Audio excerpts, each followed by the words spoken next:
Bonjour à toutes et à tous. Alors aujourd'hui, on va corriger les exercices 7, 8, 9 et 10, page 321. Donc d'une façon un peu différente, parce que c'est la première fois que j'utilise cette façon de faire avec les exercices qui vont être corrigés et le commentaire en même temps. L'exercice 7. Alors je rappelle d'abord, il y avait la leçon page 320, leçon qui nous rappelait les différents homophones, donc ces mots qui se prononcent de la même façon mais s'écrivent différemment, hein. Par exemple, un verbe à l'infinitif, chanter, et le participe passé chanté, accent aigu, infinitif ER, participe passé, accent aigu. Bon, la leçon est plus complexe que ça, et donc là on va, dans la correction des exercices, s'attarder un petit peu sur les différents cas que l'on rencontre. Alors l'exercice 7, page 321, demandait compléter les verbes avec la bonne terminaison. Phrase 1. Ma mère m'avait accompagné à mon spectacle de danse. J'ai été acclamé par la foule, très ému. Alors, ici, on va d'abord se demander, ma mère m'avait accompagné. On va d'abord, si on suit la leçon, se demander s'il s'agit d'un verbe à l'infinitif, donc un verbe du premier groupe en ER, ou bien d'un participe passé, ou bien d'un verbe conjugué. Et le truc et l'astuce que nous donnait la leçon, c'était de remplacer par un verbe du troisième groupe. Par exemple, ma mère m'avait vendre. Ou bien, si je remplace par un participe passé, ma mère m'avait vendu. Ce qui, effectivement, n'a pas beaucoup de sens. Être vendu par sa mère, ça n'a pas beaucoup de sens. Mais vous voyez ce que je veux dire. Il faut que l'on comprenne bien que ça convient. Ici, ça convient. C'était ma mère m'avait vendu, ma mère m'avait prise, ma mère m'avait faite. Donc ici, ça va être un participe passé. Et donc ma mère m'avait accompagné. Ce sera accent aigu. Alors, après, ici, ça se complique, puisque le participe passé, on sait que dans certains cas, il s'accorde, dans d'autres, il ne s'accorde pas. On ne commence pas avec la phrase la plus facile, puisque ma mère m'avait accompagné à mon spectacle de danse. On va se demander, dans le cas de l'emploi d'un participe passé avec l'auxiliaire avoir, voilà, je vais bien souligner qu'il s'agit de avoir, on va se demander si on a un complément d'objet direct, et si celui-ci est placé devant le verbe.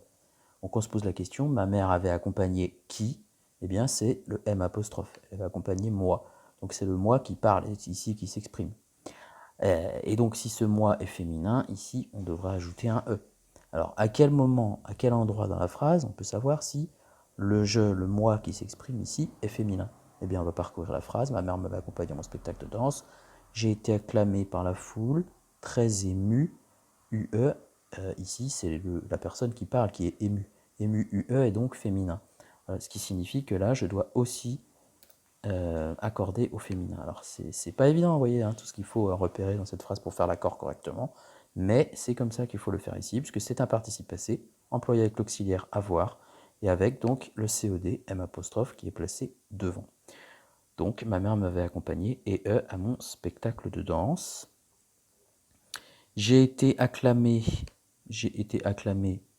et également. Pourquoi? Parce que c'est la même personne qui parle, j'ai été vendu, j'ai été prise, il ne s'agit pas d'un infinitif, hein. Donc c'est un participe passé et qui est utilisé dans cette forme qui utilise trois parties verbales. Alors cette année on a rencontré cette forme puisqu'il s'agit de la voix passive, hein. Et d'ailleurs ici, par la foule, j'ai été acclamé par la foule, il s'agit d'une construction à la voix passive avec le par la foule qui est un complément d'agent, hein. La foule m'a acclamé, j'ai été acclamé par la foule, donc passage de la voix active à la voix passive, et donc ici, puisque est été, il s'agit bien à la voix passive de l'auxiliaire être, on a un accord ici féminin. Voilà. Alors, on passe à la deuxième phrase, on va regarder un petit peu ce qu'elle nous propose. Tout à coup, je me retournais, j'avais été attiré dans un piège. Tout à coup, je me retournais, j'avais été attiré dans un piège, il s'agit d'un récit au passé, hein, de quelque chose qu'on raconte au passé. Alors, je me retournais, on peut se dire, ça va être l'imparfait peut-être. Ça va être l'imparfait, mais ici, il y a un élément qui m'indique qu'au niveau des valeurs, on va plutôt opter pour, donc pas l'imparfait. Dans un récit au passé, on va opter donc plutôt, si c'est tout à coup, donc c'est une action ponctuelle, unique, on va opter pour le passé simple. Donc je me retournais, et la terminaison du passé simple, des verbes du premier groupe avec je, c'est AI. Je me retournais, j'avais été attiré, dans un piège. Alors ici, j'avais été attiré. C'est la même construction que là-haut, c'est-à-dire ce verbe en 3 parties, j'avais été attiré. C'est la voix passive. Mais alors seulement ici, on ne sait pas si le je est féminin ou masculin. Donc, je peux écrire ça par exemple. Si je est féminin, j'ajouterai un e. Mais en tout cas, c'est bien un participe passé. Avait été, c'est l'auxiliaire être. Mais on ne sait pas si le je est masculin ou féminin. Je le mets entre parenthèses. Phrase 3. L'année de mes 10 ans, je faisais sans cesse des bêtises, comme crocheter les serrures pour accéder à des endroits secrets. L'année de mes 10 ans, ça c'est une indication temporelle qui va nous dire que ici, en fait, il va s'agir de l'imparfait. Hein. C'est un imparfait d'habitude et de répétition. De toute façon, le passé simple, ce serait je fus, donc non, pardon, le verbe faire, je fis. Donc ici, je faisais AIS, cette terminaison de l'imparfait. Ce cas nous pose moins de questions. Hein. C'est bien l'imparfait. Je faisais sans cesse des bêtises, comme crocheter les serrures. Là, j'ai un doute. Alors, est-ce qu'il s'agit d'un participe passé? Est-ce que je vais l'écrire E accent aigu? Ou bien, est-ce que c'est l'infinitif? Eh bien, je vais remplacer par un verbe du troisième groupe, comme vendre les serrures, comme prendre les serrures. Donc, je constate qu'il s'agit bien d'un infinitif. Comme pris les serrures, ça ne fonctionnerait pas. Ce n'est donc pas un participe passé, c'est l'infinitif. Et c'est la forme qui s'écrit ER. Là, le mode infinitif des verbes du premier groupe. Comme crocheter les serrures pour accéder. Alors, là, même chose, hein, c'est la même question qui se pose. C'est ça aussi qu'il faut repérer quand vous faites l'exercice, c'est quelles questions se posent à nous, en fait, quelles options je peux avoir. Ici, c'est clairement infinitif, ER, ou participe passé ou accent aigu. Donc, pour accéder, pour vendre, pour prendre, ça fonctionne. Il va s'agir de l'infinitif. Pour accéder à des endroits secrets. Phrase 4. Si je le pouvais, je partirais te retrouver maintenant. Si je le pouvais, je partirais. Alors, si je le pouvais, ici, quelles possibilités on peut avoir? Eh bien, finalement, on n'a pas trop hésité, parce que le verbe à l'infinitif, c'est le verbe pouvoir. D'accord, donc si je le pouvoir, non, c'est pas ça du tout, c'est n'importe quoi. Donc, c'est AIS, si je le pouvais, c'est la terminaison de l'imparfait. Et puis, la suite de la phrase, si je le pouvais. Donc ici, on énonce une condition. Je partirais. Si je pouvais, je partirais. Alors, on n'a pas encore travaillé ce temps cette année, mais donc, je partirais, je vais hésiter. Est-ce que je l'écris AI? Ce serait le futur de l'indicatif. Je partirais. Demain, je partirai. C'est certain. Ou bien AIS, le conditionnel, le présent du conditionnel, qu'on n'a pas encore étudié, mais qu'on étudiera très bientôt. Hein? Eh bien, c'est le conditionnel qu'il faut choisir. Je partirai. Pourquoi? Eh bien, parce qu'ici, on énonce donc une condition. Hein, si je le pouvais. Hein. S'il faisait beau, eh bien, j'irais me promener. Si tu restais chez moi, nous dînerions, etc.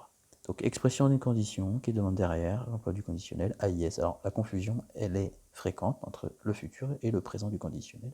Ici, conditionnel. Je partirai te retrouver, je partirai te vendre, te prendre. Donc, il s'agit ici d'un verbe à l'infinitif. Donc, l'infinitif des verbes du premier groupe, la forme en ER. Je partirai te retrouver maintenant. Phrase 5. Plus tard, je vendrai ma voiture, j'achèterai un vélo. Phrase 5, elle énonce un avenir, un futur, plus tard, et qui cette fois est certain. Enfin, en tout cas, dans son énoncé, celui qui parle exprime une certitude. Il n'y a pas la condition qu'on avait à la phrase 4. Donc plus tard, je vendrai ma voiture, terminaison du futur AI, et j'achèterai un vélo, terminaison du futur, la même AI. Voilà. Voilà pour l'exercice 7, page 321.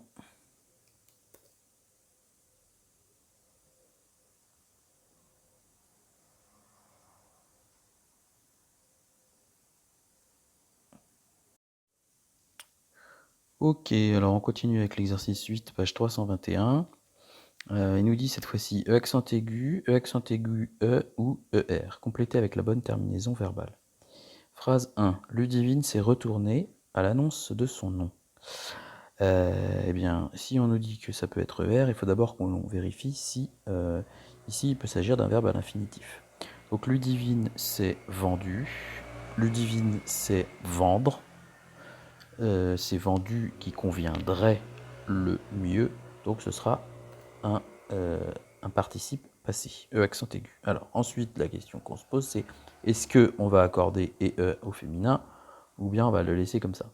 Ludivine s'est retournée. Alors ici, c'est un verbe pronominal. Je me retourne, tu te retournes, c'est le verbe se retourner.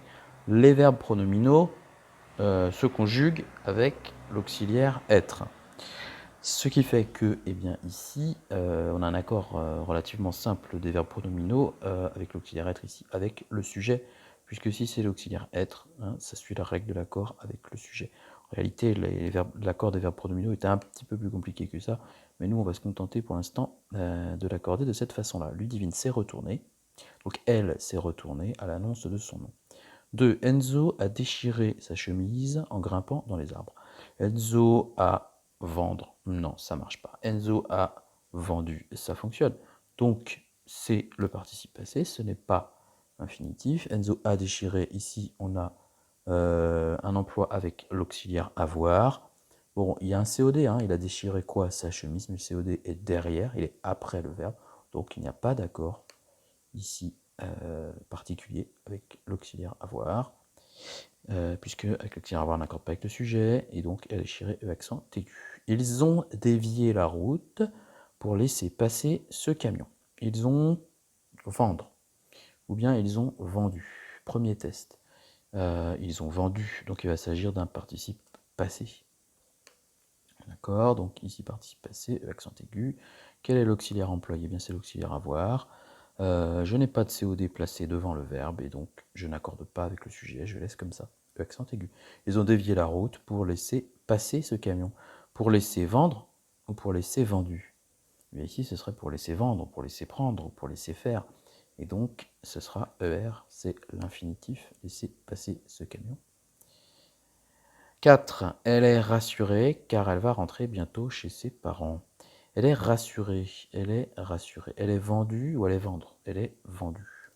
C'est un participe passé, donc elle est rassurée.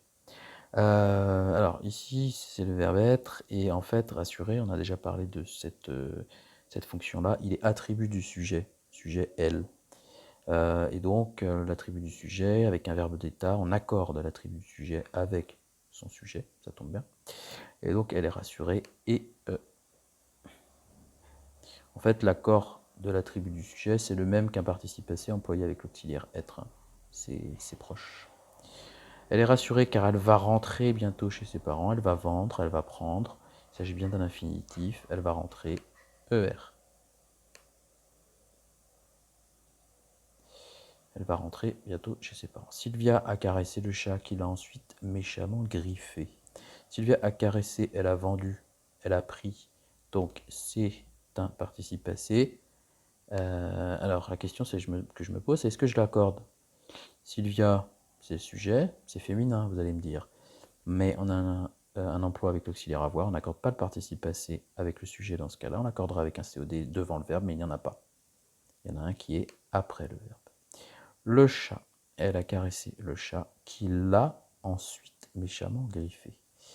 Alors, ici c'est intéressant, la difficulté c'est que vous avez le verbe donc a griffé.